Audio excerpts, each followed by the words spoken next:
it has been a big week in property, hasn't it? So much has been announced, and I'm going to try and explain it to you.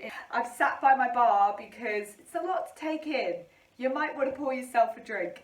Hi, I'm Lexi Carducci. I am a developer, I'm an investment landlord, I work as a property finder and also a relocation agent. So yeah, I do a little bit of everything, dabbling in property. But welcome to my Property Sunday videos, if you haven't joined me before, the day that we discuss all things property. So let's start with planning reforms, shall we? Boris Johnson gave a speech on June the 30th, so last week, on a podium that was covered in the words build, build, build.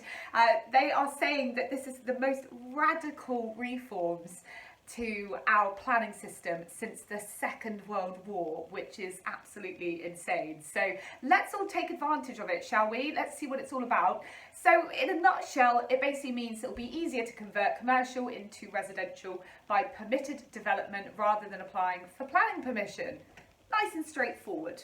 So let's have a little look at some examples, shall we? So retail space could be used as a cafe or an office without requiring a planning application or local authority approval. Vacant commercial buildings could be demolished or rebuilt for new residential homes without the usual planning application process. Will this be just detached properties though? That is a question that a lot of people are asking. Who knows? We'll have to find out more, wait and see. Converting a wide range of commercial buildings into homes without planning approval for change of use. That's not main high streets, of course. I don't think they're going to let you just, walk down your main Tottenham Court Road and be like, yeah, sure, I'm going to put in a house there instead. Don't think that's going to be allowed to happen, no. Also, there's going to be a fast track approval process for building upwards. That's obviously subject to neighbour consultations. So what are the government hoping that this will do? Well, they hope that it will support the high street revival by allowing empty commercial properties to be quickly repurposed. It will reduce pressure to build on greenfield. Now, greenfield land is undeveloped land. By making brownfield land, which is previously developed land, which is not currently in use, making it a bit easier to develop there. So for example, some brownfield land, disused gasworks, mining land, that kind of thing. So what's not included? Pubs, libraries, village shops that are essential to local communities. When is it coming in? This is coming in September.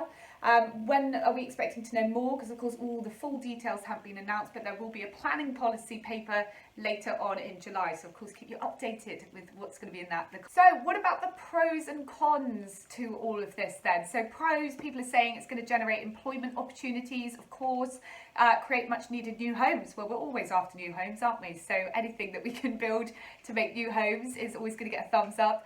Easier to get developments through, of course, our side of things as developers. It will hopefully bring younger people and older people alike, so two ends of the kind of generation scale, back into town centres. So lots of good things to come out of it, of course.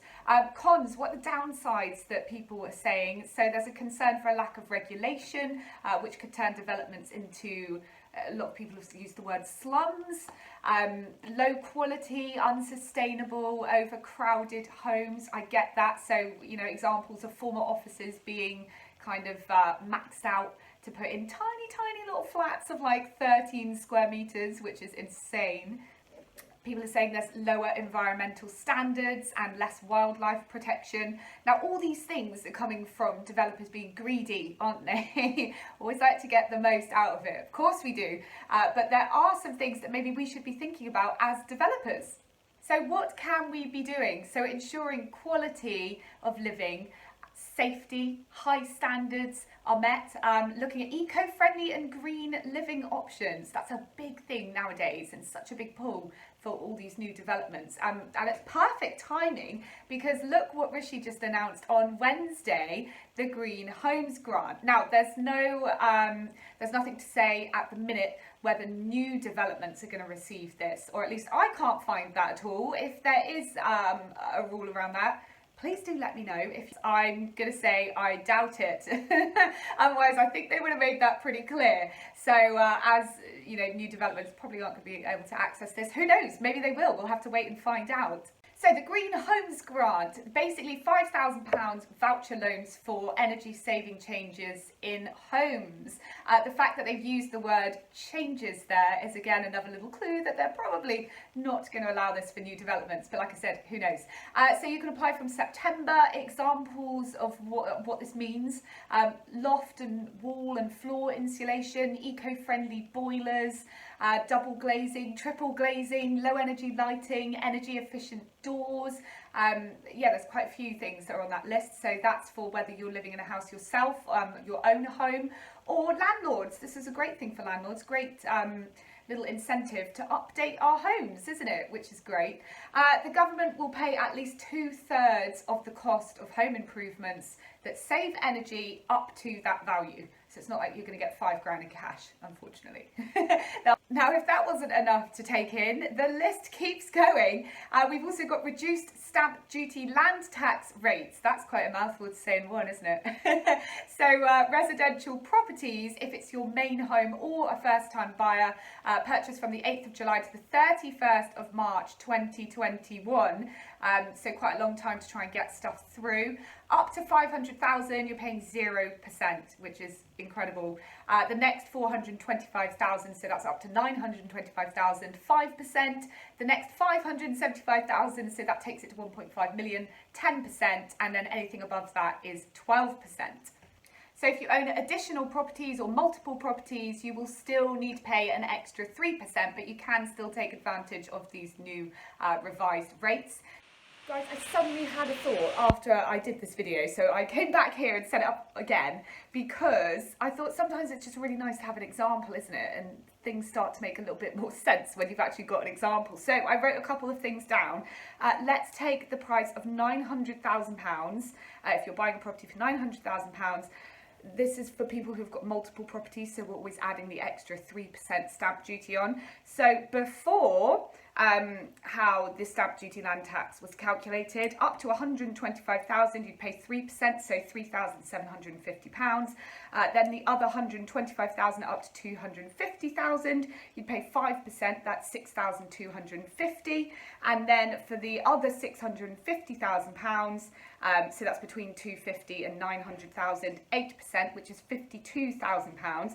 That's a total of £62,000. With the new stamp duty land tax calculations, again, this is someone with multiple properties, so adding that extra 3% on, looking at £900,000. Up to £500,000 is now 3%, so that's £15,000. 500,000 to 900,000 in that next category, which is 400,000, you're looking at 8%, which is 32,000. Add those two together, that's 47,000. So the difference now, you'd pay £47,000 in stamp duty land tax. Before, you would have paid £62,000, a difference of £15,000. And you can kind of figure that out. This is what I did this morning because I watched a lovely video by the Property Sisters, and I was like, hang on, how are they getting this calculation of £15,000? Look, I wrote it all in my book. I had to write it all out, and now I totally get it. So I thought I would share that with you as well, because sometimes it just makes more sense that way, doesn't it?